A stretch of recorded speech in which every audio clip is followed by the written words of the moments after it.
New day, new problem, huh? Yeah. Welcome back to the shop. This is Dean of Machines, where we mess around with old Volvos and try to make some sense of the world as we go through the day. Recently, we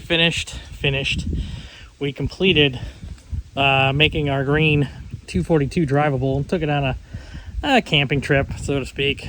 Mountain Meat 2024. Yeah, we're going to pull that thing out of the garage and we're going to get back into this thing. This car here is a 1971, I believe, Volvo 142. We picked this up earlier this year, kind of in a spur of the moment, last minute it came up. You spend the money because it's available, you know what I mean? Didn't want to miss out on it, so we got it, but it does have quite a bit of rust. So what we need is, we really need to get the windshield out of the car. And then we need to take care of these rust holes. To fix this, we should be able to save some sheet metal out of some 240s all the way down into this part here.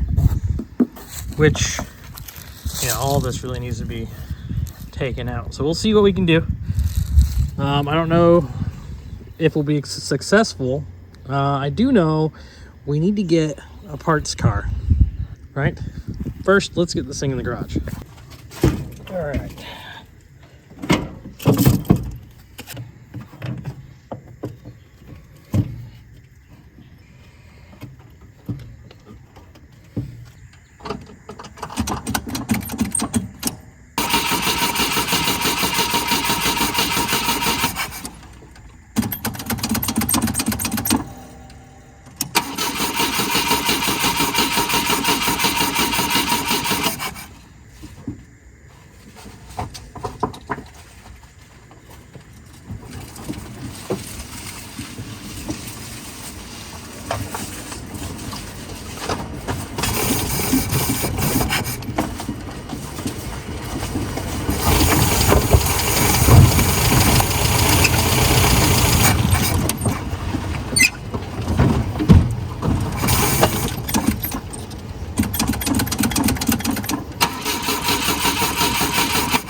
I think at some point I'd just put a good battery in this car, The reason why I mark them with an X is because they don't hold a charge, and then they, Look at that thing sitting there. All majestic and whatnot. We'll go for that thing. Remember, don't let anybody tell you that fuel injection sucks, okay? Steering locks, on the other hand. Hold on. Okay. Steering locks, on the other hand, Anyway.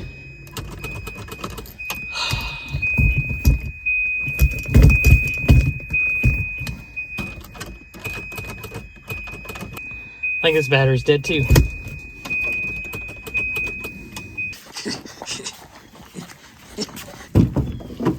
Kind of a funny situation. I need the jumper cables for this car, to start this car, to move this car.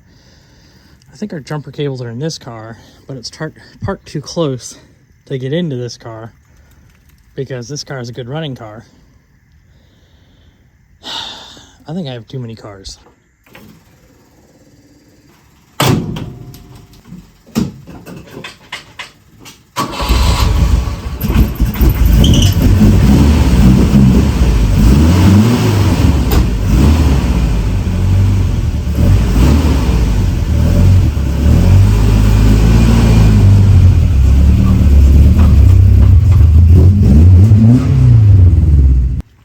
This car has a custom battery mount, as you can see. Because we're here and we've got the stuff, I'm just going to get this started, let it run, do its thing for a little bit. And now we'll just walk shame this battery down the hill with my newfound scarf. Hope you're having a good day today. I'm having a good day. Busy day. but it's a good day. This whole process of moving all sorts of stuff around, it's called shaving the yak. All the other things you gotta do before you can do the thing you gotta do. The irony behind die-hard batteries, they always seem to be dead. Though this one's not from the store. This one came in something else I bought. I don't remember what it was though.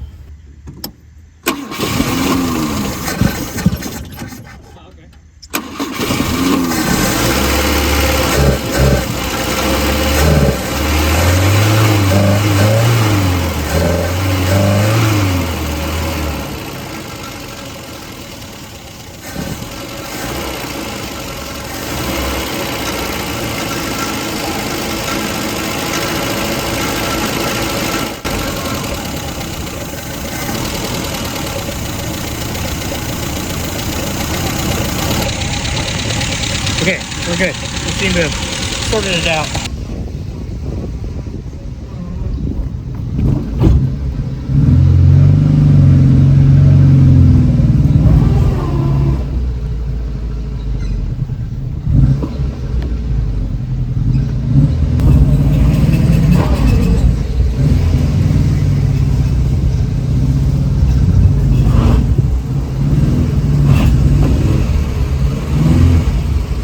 That was a bigger pain than it needed to be, I think. With no preparation whatsoever, I'm just going to push on this windshield a little bit. Oh yeah. I think what I'm going to do is I'm just going to get a whole new 240 windshield and have it installed. Alright, get that stick up. This is purely to keep the thing separated as much as possible. I guess on the bottom is okay. Let's go across the top. I think that's going to be our biggest issue. It's getting a little tight. So we'll just put some pressure there and let it kind of rest and do its own thing. Let's go to the other side. Scoot you back a little bit so you get a better angle of the dangle. You know what I mean? Oh yeah. Oh yeah, the whole way across. It's coming up. All right, that's good. We can stick stuff in it. That's too much with glass. Okay, that's a windshield separated nearly completely, actually. Okay, I might need another person. If one of you could just go ahead, go grab that other side and help me, please, somebody.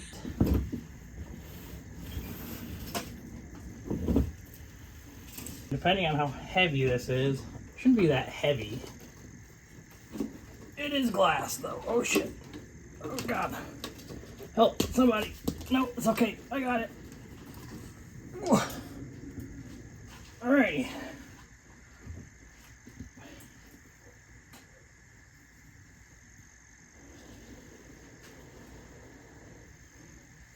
Cool.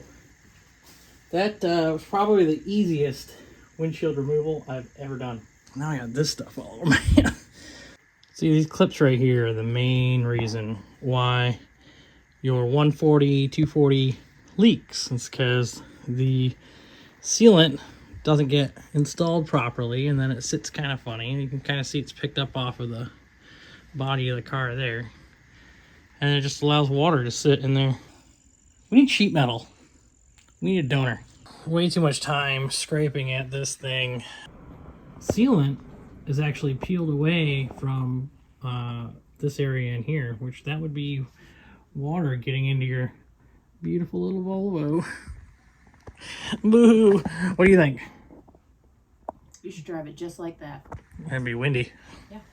So now we can take a look at where the rust is most serious around this, and it looks like quite a bit of it is pretty bad. We can cut a lot of this out, which I think that's what we'll do. We'll have to be careful about this whole piece. It's kind of a weird spot to try to patch. I'm not a professional body man, but we're going to do our best because that's what we can do, right? Looks like the frame itself is pretty good. Yes, I know if you're a purist, it needs trim. Everybody loves the trim. I don't have a full set of trim for the windshield, and I think this car for the rest of its life would just appreciate having a windshield that doesn't leak. Okay? So we're going to put a late 240 windshield in it, and that will, that should solve most of the problems. We just got to take some time, get some of this rust cut out. And looks like you got a little chunk there too. And yeah, we should go pick out a donor car.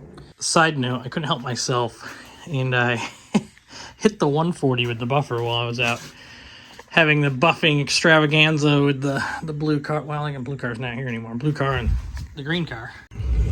In the truck on the way to go get parts, and well, the old lady and I got some food. Honey, what the heck you got there? Sergeant Sizzle sausage, I think is what it's called. Yeah, that thing's got some girth to it. What are we doing? Huh? What are we doing? Well, we are back at the 14 Volvos in the Woods property. We're visiting Ann today, and we're gonna pick a Volvo to take home and cut up for sheet metal for a 140.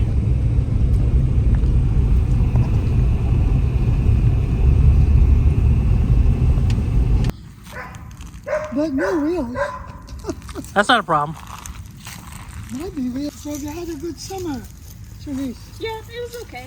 Just work. The same job. All right, so we need sheet metal in this area of the car. Unfortunately, this one's broken, or fortunately, filming at the moment.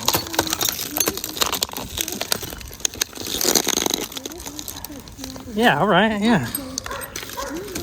Yeah, look at all that sheet metal in there. And then we got ourselves a winner. This should be very, very similar sheet metal. It's close enough to where we could cut this whole thing apart and not feel bad about it. We just need to make sure we get enough of what we need. Again, I think we can make it work. All right, we'll see what happens here. Keep going. Yeah. Slowly but surely, it'll go.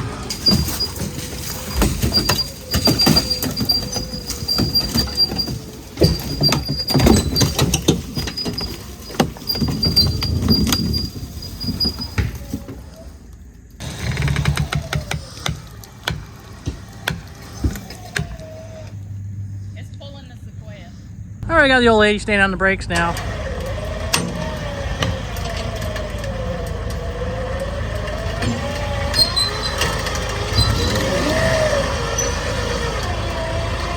She'll move one way or another.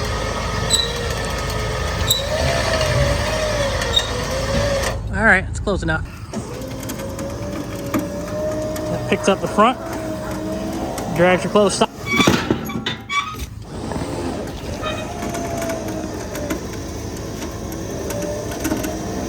Stop. All right, go ahead.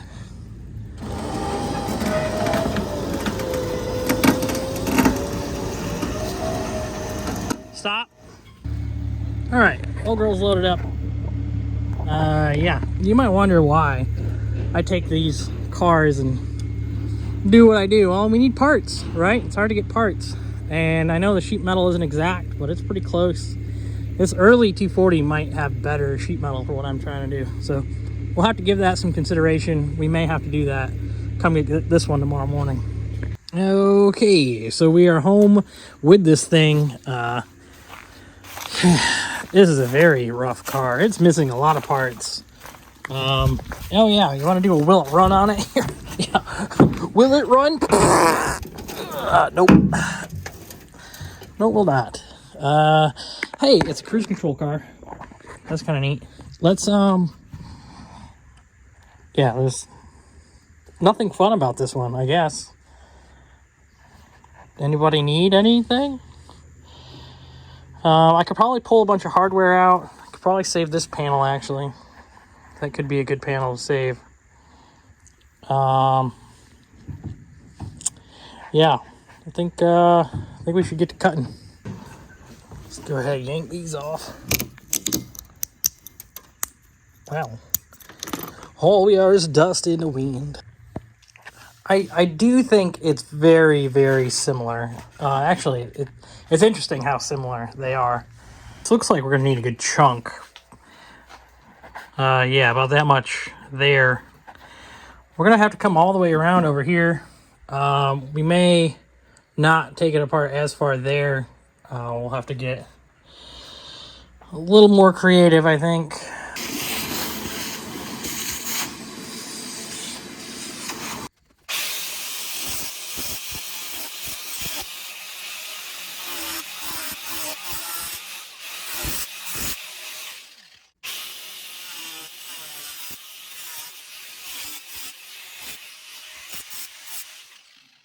Hoping to have enough good metal in there once we get in there, of course. Hopefully the 240 has the right shape for that spot, or else it's gonna look kind of funny.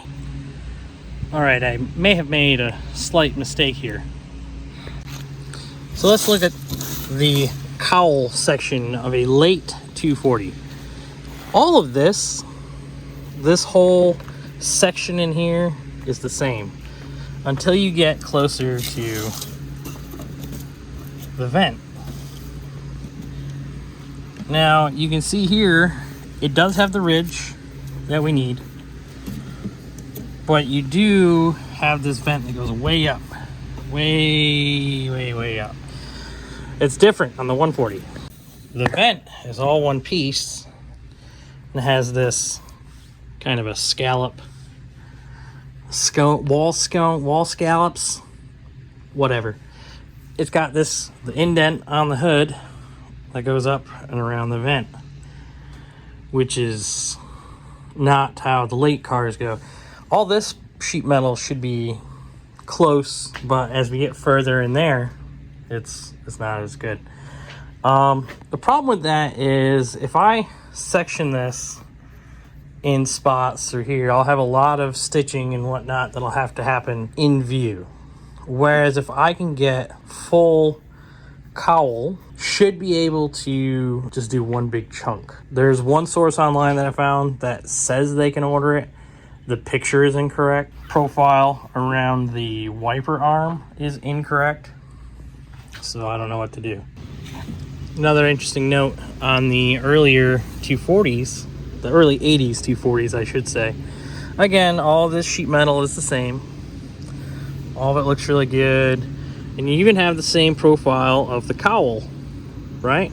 So the hood has your indents. That's my roof right there. But you got the hood line, vent, intake right here. What's different is this profile around the wiper arms. I don't know if you can put a 240 cowl on a 140 and have it fit around the wiper arm. I don't know if that's a thing. I'm willing to try it if anybody's got a cowl that's ready to go. So I might have to go back to the farm and drag out an early 240. I know a couple of the cars at the farm, they are also 83, 84 cars. So I made a mistake. That late 240 is not going to work for us. I need to put it somewhere. Even all the rocker panels are really nice in this car. Super straight, no rust. Huh. This quarter is really nice, but this butt cheek's been pushed in. Haven't we all been there? You know, never mind the lawn care enthusiast. Oh yeah, we're open. Oh, that's a good one. Yeah, I do have a limit to what kind of cars I'll mess with, and this one that's the limit. Yeah, I'm not going in this car. Hey, good sign that we don't need to mess with the rockers. Decision's made, started the truck, we're taking it to scrap. They close in 30 minutes, let's see if we can make it happen. All right, first place is a bust. They close at 11:30, and it's 11:22, and they turned me away. Said, "Oh, we're closed." So now I'm driving another 20 minutes away to go to a different place that should be open for another 45 minutes. Wish me luck. Yep, there she goes.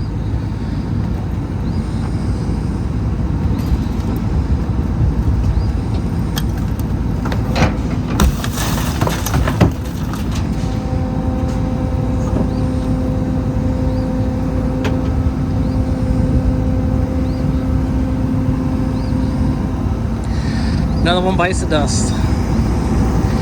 So, lots of good sheet metal, but that's it. This place is dusty as heck. Oh my god. $162. It's not even worth it. Sadly, the Sequoia is covered in dust now. Covered. Anyway, let's go do other things. Kid you not, just driving along and just hit a dang vulture. I don't know if you can see it skid marking up the roof. Oh my god. I think we're good though. Hit right on the windshield too. Whew. Lucky. Just a quick little test hit with some fabric spray. You know, hands to blacks. You know, because those used to be tan, and now we got this. It's more or less just a day in the life with Dean kind of day. Not much going on. Well, there's a lot going on. It's just nothing's going to plan, so we're having to pivot a lot. Adapt, overcome. Low fuel level. That light is always on in this truck, I swear to God. Every time. Have you all know, I absolutely love this truck. And it's got 216,000 miles on it.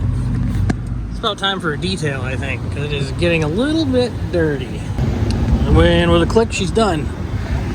$55. I think we can get another couple gallons in it. See, we got an extra 2.5 gallons in her. That's like, what? An extra 20 miles? Okay, next up, we could probably, let's go get this thing washed. It looks really good when it's clean. Let's wash it. Funny thing about this big empty field over in here, that used to be a orchard, a giant orchard. And it was awesome to go drive in there with the Daihatsu, like early spring, when everything was blooming. Yeah, stripped, completely gutted, and now it's commercial space. Hooray.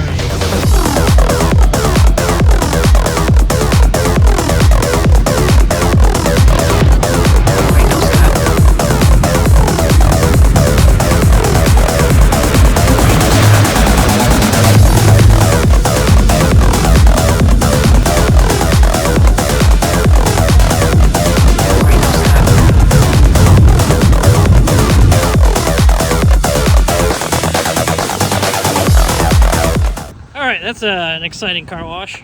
Huh? That thing looks so good when it's clean.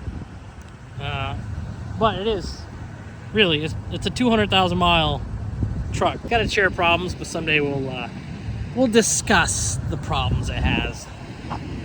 It's kind of, it is what it is. Man, it's nice when you have something that looks good and you walk up to it and just go, wheel! Old girl's looking good. Shiny, shiny. Alright, public subs for me and the old lady. We'll, you know, sit down and eat this and then figure out what else we gotta do. Alright, changing plans. Buddy's got some time, he can do some wheels and tires, so we're gonna play this switcheroo with 2 sets and see what we can do. No joke, I spend the majority of my time in the garage moving stuff in and out of the garage, especially from this spot right here. Camry. That's fine. You don't need working windows, bud. Whoa! Whoa! Runs good.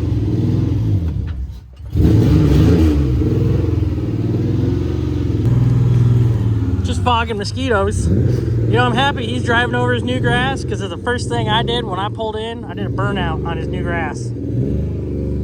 Sorry, buddy. Hi. Yeah, that's my buddy Chris. He helps me with my Volvo addiction. And also I make him do my wheels and tires because he's so kind and he loves doing it. I love wheels and tires. Yay! More tires. All the time. Hey, at least we're only doing 2 sets right now. That is a low number for you. Yeah, so we're dismounting this set. We're taking these tires, putting them on these wheels. And we're taking those tires and stretching them onto those wheels. And this is only something we've been trying to do for what, 2 months now? Yeah. Yeah, 2 months. I was talking earlier and I was like, yeah, we were supposed to do these the day we did Niece's wheels. Yeah, when we got the War Wagon blowing up tires. So anyway, yeah, here it is now. We're doing it. And if anything, I hate to hang out with my buddy, fuck up his yard a little bit. I was riding on Pinocchio's nose, then he called me pretty and I felt his nose grow. I was riding on Pinocchio's nose, yeah. Damn, I thought I turned him on, but then I remembered what happens every time he lies. I started tearing up, cause all of these thoughts started racing through my mind. There we go. That's what a truckload of wheels and tires looks like. Oh, that's a dream made in heaven. Yeah, we love tires. I love playing with your rubber so much. Yes. Anyway, all right, because we got defeated with the windshield repair stuff today, scrapped the parts car.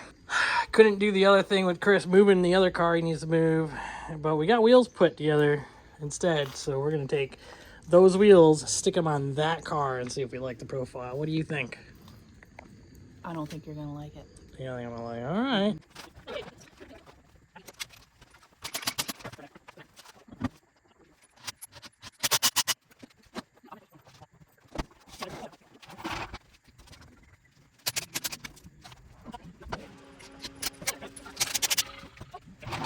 While I absolutely love this look, we are just about sitting on the tire in the rear. Definitely a big fan of the front, but I think it needs more low. Oh, he agrees. Front's got monster truck fitment. I don't know how it's still so high. It's got 40 mil drops on the front. And the same in the rear, but the rear is like tucking, which I really like the rear. Let's talk about the rear. See how the rear wheel does not sit in the center of the wheel well? The very rear of the tire is really, really close in there. It's not touching it, I don't think. Oh wait, no, I lied. It's definitely touching it. You can fix that several ways. One way is to shorten the trailing arm. That would help a lot. And then you can also cut the lips, which sucks because these are really nice lips in here. But we might have to trim them back at least a little bit to get the look we want. We got to take them back off so we can at least roll the car around. It won't roll with it sitting on the tire. We're back to the same issue in the rear. Tire's rubbing on the fender lip. If we went to a smaller tire on these wheels, hear me out. All right, starting to think maybe the big wheel life just isn't meant for this car. It does look cool with big wheels though. I don't know, man. We're gonna chuck this up to defeat today. We're defeated officially. It's been kind of a long day, lots going on. Work, life, things, blah blah blah, you know. You guys know, you watch this, you live life. You know, I try to keep things realistic around here. Try to bring you along on the journey, and every once in a while the journey is a rough one and it's not going to plan. So I want to thank you for checking out the channel. Thank you for hanging out. Thank you for listening to my rambling. We got gas in the truck today. Junked the car. I don't know. Maybe one day we'll clean the garage. Probably not. Out here running some new wheels on the car and... What? Okay, just for shits and giggles. Come on. That is perfect. They do need like an 8mm spacer because the rim does touch the caliper and does not allow the wheel to turn on the front. But overall, yeah, I think that's yeah, you don't do much better than that. I think that's pretty good looking. I like this car a lot. Such a good looking car. How about you get in your garage, you fix something, huh? Have a good night.